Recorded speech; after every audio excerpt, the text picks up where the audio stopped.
You need to hear this if you're a new parent. Ready to baby-proof your home? Let's go.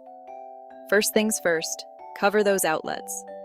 Babies love to explore and little fingers go everywhere. Outlet covers are cheap but essential. Next, secure all furniture. Bookshelves, dressers, even TVs. Use furniture straps to make sure nothing can tip over. It's a game changer for peace of mind. Now, let's talk about corners. Tables, counters, and fireplace edges can be hazardous. Corner guards are a simple fix. Just stick them on, and those sharp edges are no longer a worry. Don't forget about the cabinets. Babies love opening and closing things. Install safety latches on cabinets with cleaning supplies or breakables. Keeps them safe and you calm. And the stairs? Get a baby gate. Place one at the top and one at the bottom.